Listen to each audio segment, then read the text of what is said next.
Yo, what's going on YouTube? It is your boy Ears. Hope you guys are having a great rest of your day, start your day, whatever time it may be. Now, if we can shoot for 250 likes on today's video, that'd be greatly appreciated. What I'm going to be doing, I'm going to break this video up into a two-part series. For today's video, we're going to start off with the positives. We're going to talk about everything that Call of Duty World War II did right, and then we're going to follow up the video with everything that Call of Duty World War II did wrong.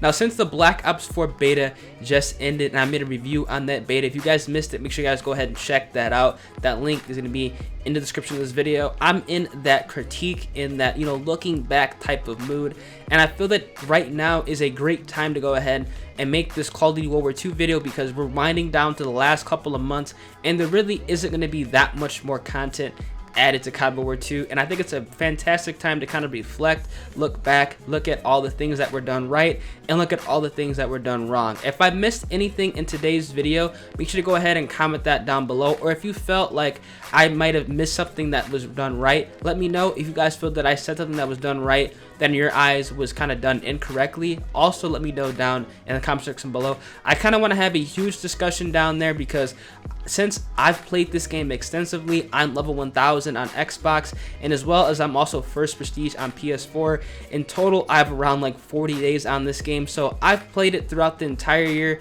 So I think I have a good standpoint on what was done right and what was done wrong. So let's get right into today's video. Now, the first thing on my list for the things that were done correctly was overall the connections. Now, I really do feel that the hit detection, as well as the compensation in between, you know, bullets and lag, was ultimately pretty spot on with this game. I didn't really have that many issues with bullet hit detection in Call of Duty World War II. I know some people who had, you know, pretty bad internet had some severe problems, but for the middle of the road to higher end players that had, you know, good internet, I feel that, you know, this game had overall good connections, and for the most part, when you shot somebody, your bullets connected and the enemies would go over, fall over and die. So I definitely think that that was a positive with COD World War II. Let me know your experiences with the connections. I really didn't have any issues with games, you know, lagging out and games just ending abruptly due to like connection errors.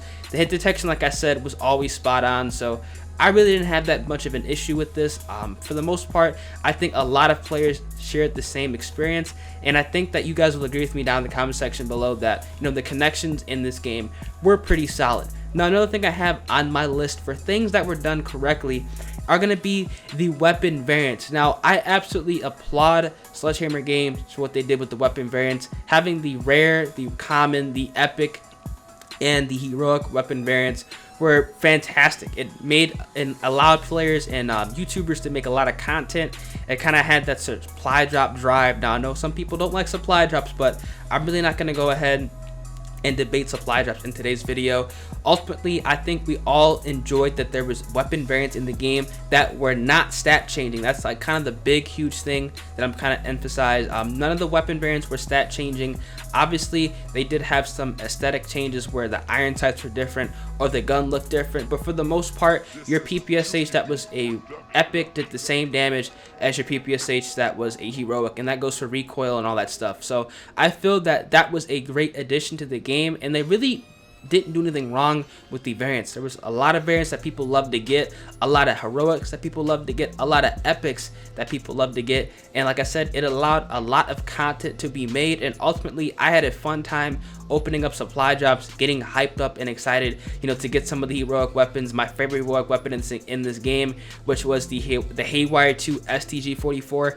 I absolutely loved, you know, going ahead and unlocking that and using it and dropping V2 rockets with that weapon. So I feel the weapon variants were a plus with this game, and I really do hope with Black Ops 4 they're going to go ahead and have some type of weapon variants that are not stat changing. That's the huge thing. As long as the weapon variants are not stat changing, I'll be perfectly fine. They can change the iron sights, change the looks of the weapons, but as long as my weapon does the same damage, has the same accuracy, has the same mobility, has everything the same as like the rarest weapon variant to the lowest down, you know, downgraded variant, I'll be perfectly fine with that. Now, another thing they did right in World War II, which might come to a surprise to some of you guys, but ultimately this is my opinion, is I really did enjoy a majority of the maps on this game. Now there's maybe only 1 or 2 maps where I absolutely hated, those being Pointe du Hoc and Sainte Marie du Mont. I just can't stand those maps, but all the other maps in this game were pretty good. Even some of the DLC maps were pretty good. Now I did play them on the PS4 a little bit, not too much, but they were ultimately pretty good. I really did enjoy the DLC maps for the most part. I didn't make any content on them, but they were pretty good. The stock maps, besides the 2 I listed, were pretty good, and I feel that a lot of players did enjoy the maps. I didn't really feel that there was that terrible map, like all the maps sucks. Obviously, like I said, there are those 2 maps which I don't like, which a lot of you guys actually might like. I know some people who love Sainte Marie and love Pointe du Hoc, but in my personal opinion, I don't like those maps. But for the fact that there is a kind of large demographic and large, debate on, what are the best maps from World War II, I kind of feel like that's good, and it kind of solidifies my point that the maps were actually not that bad in this Call of Duty, which is actually a rarity nowadays when we go ahead and play Call of Duty, because a lot of times when Call of Duty game does come out, a lot of people say all the maps suck. I know a lot of people did not like any of the maps in COD Ghosts, some of the maps in Infinite Warfare, some of the maps in Black Ops 3, but for the most part, all the maps in Call of Duty World War II were pretty solid. Now, another thing that I want to talk about that they did right with this game is going to be the weapon balance. Now, I feel like the weapon balance was overall pretty successful in this game. I could seriously run around with like 4 or 5 weapons from each category and do well. I've gotten V2 rockets with all the weapons in this entire game for the most part, excluding the launchers, the melee weapons, and some pistols. All the weapons are usable, they're fun. You can go ahead and compete in public matches with all the weapons. Keep in mind, I'm not comparing these to anything for the competitive scene. I'm talking about straight public matches. I do feel that the weapon balance in this game was pretty solid, and I could seriously run around with literally everything and drop a V2 rocket. I feel like everybody else that's played the game can run around and use all the weapons and just overall have a fun time. The DLC weapons were good, the stock weapons were good, and with that recipe, you really can't go wrong with the weapon balance. Now, another thing I want to talk about with this game is the constant events. Now, although this is a double-edged sword, I'm going to be talking about this in a different video when we're critiquing the game and talking about things they did wrong. I do have to applaud Sledgehammer Games for having an event nearly every single month. That obviously takes some time, and the fact that they were able to go ahead and release an event every single month with some type of DLC content, they did a good job with that. Now, I don't agree with everything they did with the events. Like I said, I'm making another video discussing that.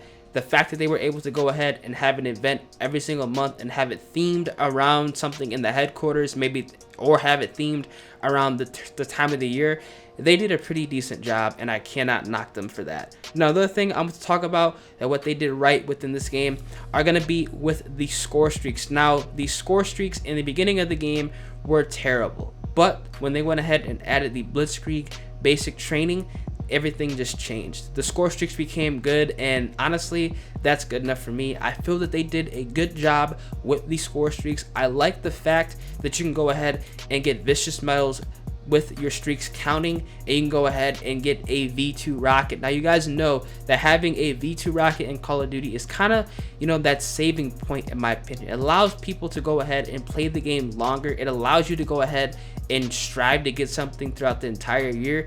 I don't like them just having a straight up nuclear medal.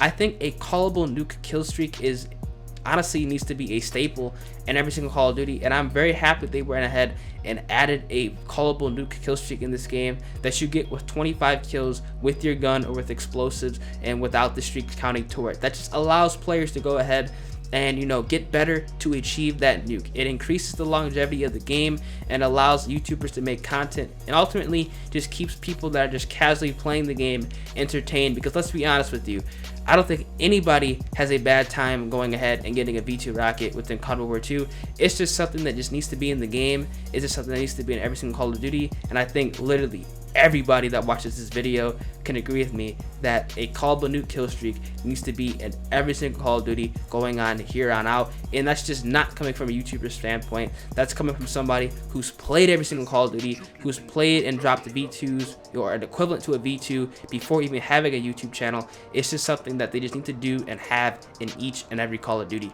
Now, another thing that they went ahead and did right with this game is I do like the character customization within COD WW2. I like the fact that there's different uniforms. I like the fact that they added face paints. I also like the fact that they kind of added some unique camos. Now, this is going to be a double-edged sword again for a later video, but ultimately the DLC content with this game and also the customization was fabulous with this Call of Duty. I like all the uniforms for the most part. Some of them were redundant, but for the most part there are some different and unique uniform sets for each character that I really cannot get, you know, mad at. Now, like I said, I'm gonna be ripping this up again in a different video because they did make a, you know, quite a bit of mistakes with this edition, but for the most part the whole idea, the whole, you know, notion of having, you know, different uniforms, face paints, helmets, camos is a great idea for Call of Duty, and it needs to go ahead and return for each and every Call of Duty game